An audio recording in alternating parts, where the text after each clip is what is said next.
अवतल दर्पण में भी एक कभी ना कभी क्या बनता है, काल्पनिक प्रतिबिंब। क्या अवतल दर्पण में एक स्थिति ऐसी होती है जिसमें कि अवतल दर्पण में भी काल्पनिक प्रतिबिंब का निर्माण होता है।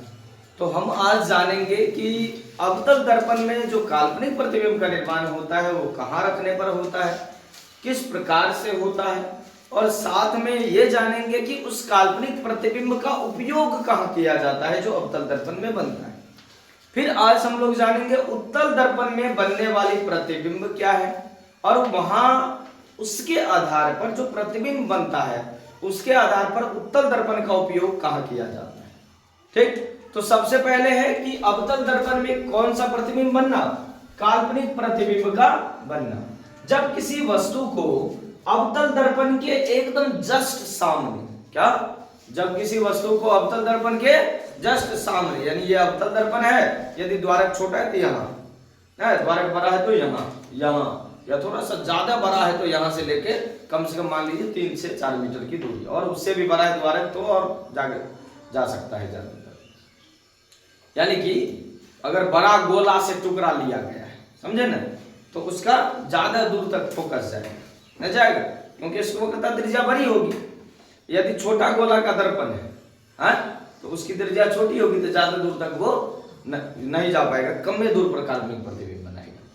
यानी कि जब किसी अवतल दर्पण में वस्तु को दर्पण के जस्ट सामने फोकस से पहले रखा जाता है, क्या फोकस से पहले, आप कह सकते हैं कि वस्तु को ध्रुव और फोकस के बीच रखा जाता है, वस्तु को ध्रुव और फोकस के बीच रखा जाता है, तब क्या होता है, वस्तु का काल्पनिक प्रतिबिंब दर्पण के पीछे बनता है। तब वस्तु का क्या होता है, काल्पनिक प्रतिबिंब दर्पण के पीछे बनता है। और यह प्रतिबिंब कैसा बनता है, तो यह वस्तु से बहुत बड़ा बनता है, काल्पनिक बनता है, सीधा बनता है और वस्तु से बहुत बड़ा बनता है, यानी कि आवर्धित बनता है। क्या बनता है, आवर्धित बनता है।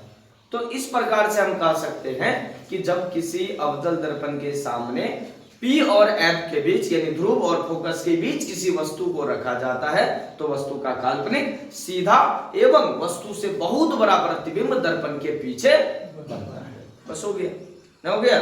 क्या अवतल दर्पण में काल्पनिक प्रतिबिंब बनता है?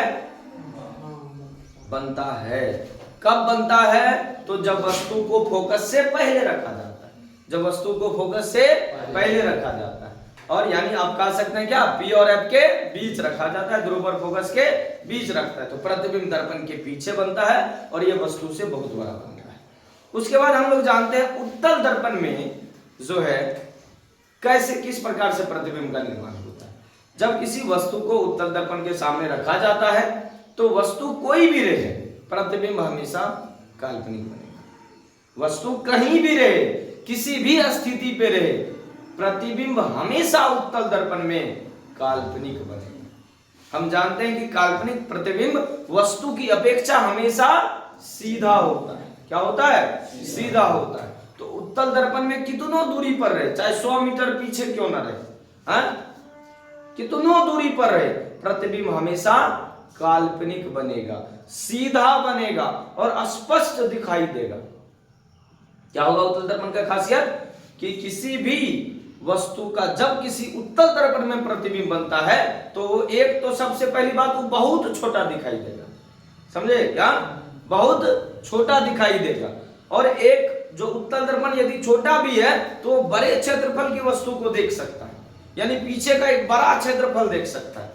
छोटा नहीं कि जितना बड़ा दर्पण उतने बड़ा क्षेत्रफल देखेगा, नहीं। उत्तल दर्पण का दृष्टि क्षेत्र, मान लीजिए यदि कोई ऐसा दर्पण है, इस प्रकार का कोई दर्पण है, उत्तल दर्पण है ये, तो ये इसका दृष्टि क्षेत्र ऐसे नहीं होता है, इसका दृष्टि क्षेत्र ऐसे भागता है। कैसे? ऐसे भागता है, यानी कि इसके रेंज में आने वाले, इस रेंज में आने वाले सभी वस्तुओं को ये एक साथ स्पष्ट, सीधा और क्या, छोटा देख सकता है, यानी कितनों दूरी पर है। इसीलिए इसका उपयोग हम जगह जगह पर करते हैं, नीचे हम लिखे हुए।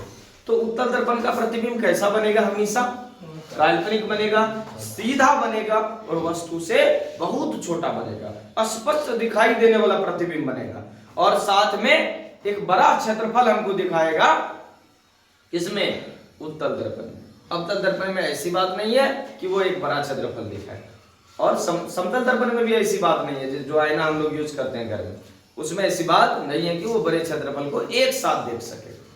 तो अब इन्हीं दोनों चीजों के आधार पर हम दोनों के उपयोग को जानते हैं। सबसे पहला बात कि अवतल दर्पण का उपयोग कहाँ कहाँ किया जाता है। कौन सा दर्पण? तो अवतल दर्पण का उपयोग हजामत के लिए, हजामत सबको ही जानते हैं, बाल दाढ़ी बनाने के लिए, क्या बाल और दाढ़ी बनाने के लिए हजामत है ना, वाले दाढ़ी कहते हैं। तो हजामत के लिए यानी कि क्या, दाढ़ी बनाने के लिए किस दर्पण का उपयोग करेंगे? अवतल दर्पण का। किस दर्पण का? वाहनों के हेडलाइट में। किसमें? वाहनों के हेडलाइट में। ये वाहन है, गाड़ी है, गाड़ी का हेडलाइट बड़का बल्ब नहीं होता है, जो ऊपर में रहता है, एकदम खूब ज्यादा वेपर देता है दोनों साइड। तो वाहनों के हेडलाइट में किसका उपयोग करते हैं? अवतल दर्पण। किसका? आंख, कान, नाक, दांत, गला, ये सब जो डॉक्टर है, एकदम महीनी वाला डॉक्टर जितना है, सब डॉक्टर किस दर्पण का उपयोग करेगा? अवतल दर्पण। आंख, नाक, कान, दांत, गला, ये सब चीज का डॉक्टर किसका उपयोग करेगा?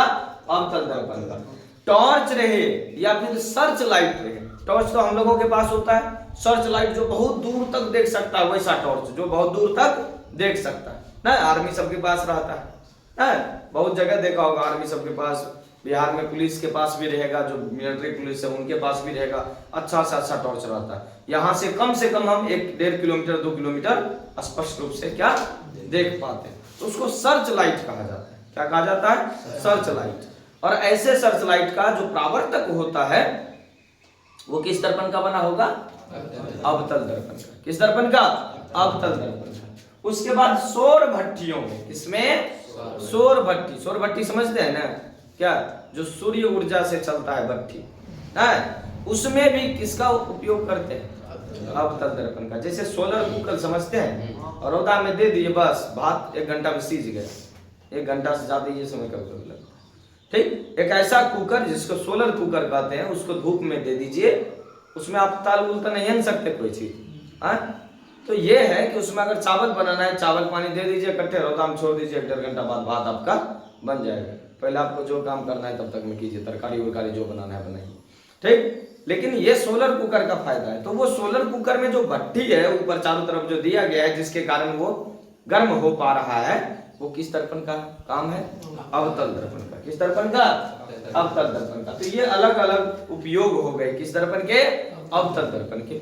आज हम लोग फिर से क्या है, उत्तल दर्पण के भी उपयोग जानते हैं। हालांकि उत्तल दर्पण के कई उपयोग हैं, लेकिन उसे नोटिस नहीं किया जाता है सिवाय एक के ना।